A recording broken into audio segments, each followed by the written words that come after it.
Hey guys, Dave and Gina, we are back at the kitchen table, Roseanne's kitchen table. If you want to find out what the hell we're doing here, click on the annotation right above. And I'm very excited because we're at Roseanne's kitchen table, one of my favorite sitcoms of all time. Yes. We're going to talk about another sitcom right now. We have our coffee right here, as you can see, but we should have cheesecake. That would have been more appropriate. Next time we're going to have to do this with some cheesecake. We should be in frilly high neck nightgowns. We should have giant shoulder pads. Do you see where we're going with this, people? I wanted to talk about the Golden Girls because I tweet about the Golden Girls a lot. Everyone knows I love the Golden Girls. And people always ask me, why do I love the Golden Girls so much? And we've talked about this a little bit. Yeah, we talked about it last night. Yeah, so there's many reasons. Just funny, number one. So that's, because if people make shows, no matter what you say, whatever, you make a political statement or anything, if it's not funny at the end of the day, nobody cares. So funny, number one, incredible actresses, number two, the powerful stuff that they did, number three, in terms of gay rights and abortion and aging and older people having sex and I mean just the endless.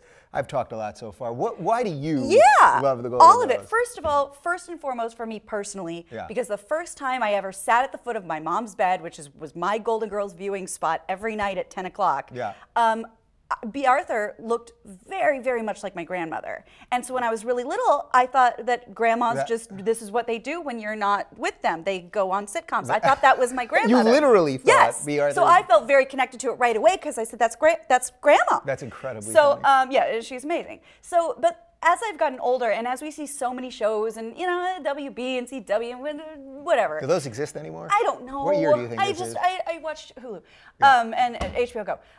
But everyone is so terrified that they're not going to be looked at in a proper light. They're literally and figuratively. Yeah. And to see these broads just do whatever they have to do as long as it serves the show and serves the comedy, is there anything greater than that? And does it even exist anymore? Well, don't you miss that time, that like period? Obviously, to me, the heyday, and maybe it's because I grew up in it, but that heyday of like mid 80s to mid 90s, there were so many great shows, and they were really tackling issues and did it in a funny way. Yeah. That showed particularly because the actresses were perfect. Powerhouses, and I'm sure I'm not telling you anything you don't know. That I don't know. You know, Betty White was not supposed to be Rose. I know.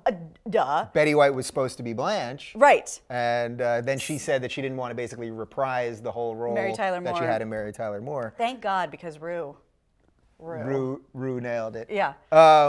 There's also something about the way that they tape the shows now that I don't think works. Like when you watch some of those shows on TV Land now, there's something about a sitcom shot in those old cameras that didn't look as perfect now. Like when you watch something in perfect HD, these actors, it starts looking like television, Can you imagine B in high def? That would be. Poor you're going to besmirch B on. No, that's what I'm saying. I don't look good in high def, and I got she had 30 years on me then. Yeah. Do you have a moment or an episode or a clip that was like really does it for you? Because I've got one. I've got one that to me sums up the brilliance of the whole show. There's so many. The two actually come to mind. One is very heartfelt and one's just la. When Sophia thinks she's having a heart attack in the middle of the storm, and it's very gut wrenching, and I think I cry every time I see it.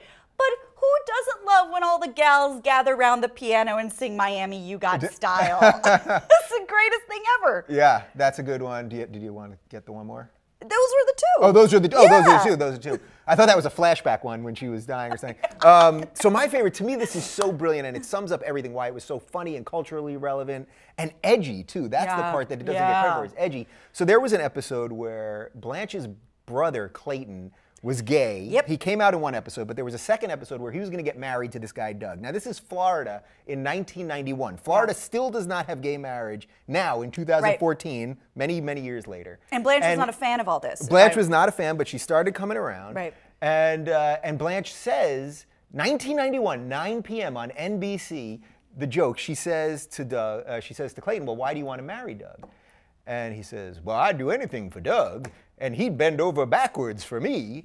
They made a gay anal sex reference on NBC in 1991. Like, how subversive So and awesome. brilliant. And because it was funny and it said something. I never realized that NBC was the sodomy network. Oh, they were huge on sodomy back then. I had no idea. Yeah, now, of course, it's more of the ABCs and the CBSs. Right. Anyway, so yes, clearly we love the Golden Girls. Do you have a favorite sitcom? I hope it's the Golden Girls, but I will also accept Roseanne and the Cosby Show, although now the Cosby, I can't even watch. You know what, let's not talk. Let's just go out on the lanai and take a break. Okay, very good. Subscribe, comment, all that good stuff.